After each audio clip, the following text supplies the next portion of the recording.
Hey everybody, welcome back to the channel and more Birthright for you as we continue on with the Kanasi realms. Today we have another actual player-controlled one that is out there for you. Before we get into everything though, guys, a quick shout out. If you want to support the channel a little bit more, hit us up on our Patreon. We have videos like this usually about a week early for our backers of pretty much all levels. Other exclusive content for Birthright, other D&D settings, and working on more for other games that we cover and stuff too. But there's always going to be more and more added. But it really helps support the channel, helps us make sure we can hunt down all these old modules and everything for various settings, etc. And then also keep bringing you guys all this content. So let's jump right in. Sendoure is actually a neutral realm and recommended, so that means players can use it. You can kind of see we have a decent amount of provinces, so it's not necessarily tiny, but not overly populated. So we have a 4 and a 5, but then everything else is essentially a 1 or a 2, right? So kind of have, most things concentrated in 2 specific provinces there. So trade with the Anouiran and Brecht domains remains the lifeblood of this merchant realm in the northwestern corner of Kanasi, right? Nearly half the population is actually Brecht, so you have this wonderful mix here of these 2 cultures, right? The law situation, the Emir Basim el Duatim struggles with the local guild and the Hydra's agents for control of the law. And again, that's one where they keep talking about the Hydra's agents, especially when we also looked at the Hydra as an Anshe. The Hydra is not really sentient and doesn't really have agents, so I'm not sure if they had another idea here at one point or scrapped something midway through development. But if we go back to the Hydra's video, right, it's not really having any agents. Now there's all kinds of brigands and lawless people that live still in the Hydra's swampy area and all that, which they could be using there. But again, the Hydra is not really thinking in that sense. It's a beast, right? It doesn't have strategies and plans or really any desire for expansion. So they they say Hydra's agents here, but you could incorporate some different things if you wanted as well. Or just a group maybe masquerading in the name of the Hydra, but just something that should be kept in mind. Temples. Most in Sendoure follow the Bensadin Temple of Leira. However, many of the northern provinces follow one of 2 small Brecht temples. Sarah's Blessing, led by Everard von Schleiss, who's a level 4 priestess, very minimal bloodline, lawful neutral, and the Unbrausen Temple of Kirche, governed by Ilse Reiter, level 5 priestess here, and neutral good, and a 12 there for strength. The guild's situation, the small but growing Gudaya Coster remains dominant in the face of the Hydra's bandits, gaining strength in the west. The Emir, the ruler, is also a skilled sorcerer, controls most of the magic here, so you have that at least in your favor. Now the Emir again, Basim ibn Farud el Duatim, absolute monarch of the northern marches, rules Sendoure. The Emir, as a level 7 wizard, but neutral evil though, at least here.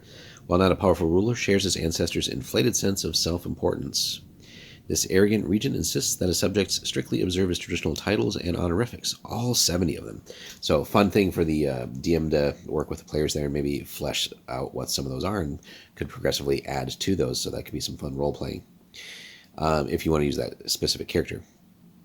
The Emir came to power 4 years ago after his father and older brother died in a hunting trip. Right. Surely nothing suspicious there. Though he was the heir apparent, several nobles refused to recognize his legitimacy. El Duatim's allies in the Gudaya Coster, an avaricious group of merchants bent on controlling the Asarwe River trade, silenced most of those outspoken opponents. Again, a lot of suspicious and untimely deaths for some of those people, I'm sure. The suspicious and distrustful Emir allows none of his subordinates freedom of action or initiative, and that's really at least something that would keep the realm from rising to greater levels. So now if you're taking on this character, literally, obviously you can't just do a complete 180, so you'd kind of have to continue as that. But if we wanted to topple this character and just say that he was taken out, to have the PC's own character running that's something where we could change gears there. But it could also be a fun campaign starting as adventurers, maybe blooded adventurers, but then eventually at some point, there's just rebellion, and this guy has to go, and then the players rise to power and create a sort of a new direction for the realm. So that could be a fun goal there. So it's another one of those types of realms where, sure, you can play it as is, and that could be fun in and of its own right, but it also could be one where, again, the players rise to glory at some point. Other important NPCs, the Godiah Koster is led by a Brecht crime lord named Helmut Gruber. I should have just named him Hans Gruber, if you get the reference. Level 10 Thief, Azrai, minor bloodline neutral evil. The double-dealing snake who routinely has his enemies kidnapped and killed. Kidnapped, that fun typo. Yeah, or kidnapped. No. Anyway, moving on. He maintains a thin veneer of legitimacy through the use of business fronts, but everyone knows the Koster is involved with less than honorable pursuits. There's only so many things that you can kind of keep quiet. Gruber, one of the Emir's principal backers, has embarked on a campaign of blackmail to show the regent just how much he depends on the thief lord, right? And again, he's a level 10 thief, so that's very potent, very high level for that. Basim El Duatim considers himself secure in his rule, though. He doesn't know his brother had an illegitimate son named Yusef El Duatim, who has returned to Sendoure to overthrow his uncle. And that could be, that's where the players maybe come in as that character.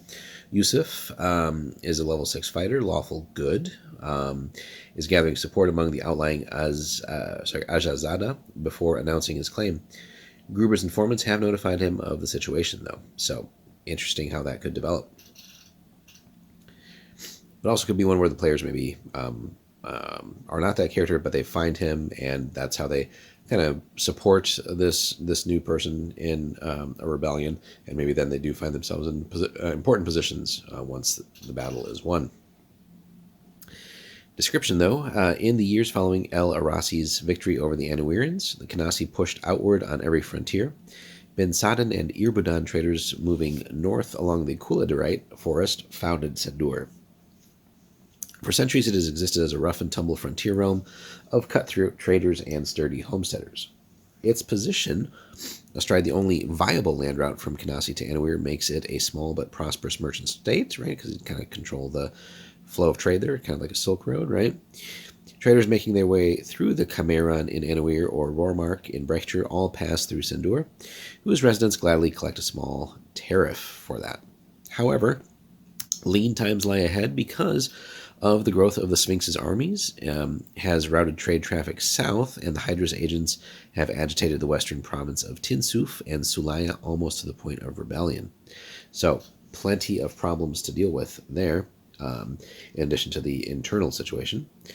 Almost all population centers in Sendoure lie along the Asarwe River, the lifeline that ties the land together. Naturally, everything else would be more, not necessarily wasteland, but not really habitable land. So, some desert, some plains, and stuff like that. The capital, in comparison to a lot of the other smaller areas, which are really just like trading camps, still lacks walls and a decent government building. It seems clear who has profited from Sendoure's growth. The powerful merchants have huge palatial palaces, estates, etc., guarded by fortress-like walls and private armies of bodyguards. So there is no necessarily standing army. So that already tells you just how precarious it would be to step into rule as far as the way that the realm is currently set up. So, even those merchants would be something that would have to be dealt with, but obviously they are pretty deadly. Just looking at, the one guild here, the main guild, has a level 10 cutthroat thief running it too. So plenty of problems internally, plenty of external. A little disappointing here that they don't really give us a regency and a gold bar set up like they would for most realm entries. But again, that's something I guess the DM and the character, the players could work out depending on how they're setting up the realm to be run. But also, I think this is one really, though, that lends itself to starting with actually adventuring. Again, maybe you have some blooded and unblooded characters, and then maybe kind of following that story arc here of maybe, we're just going to, this greed and corruption and everything is not tenable. Plus, with the real external threats here, that's where we go all in on the rebellion here, overthrow things, and maybe sort of start anew with a more effective country. There's still, all those external threats aren't going to go away, and really you don't have much in the way of stopping that currently, right? Certainly there's resources there, but everyone's kind of out for themselves. It's kind of really a true like merchant kingdom, and also it mentions like half the population is Brecht as well. So again, you got that to deal with. So different cultures clashing and stuff too, potentially in here. So that being said, fertile ground for adventuring and role playing. So a great one to look at. So let us know, guys, if you've run Sendoure or featured in any of your campaigns. Hit us up in the comments, like and subscribe, and we'll see you in the next one.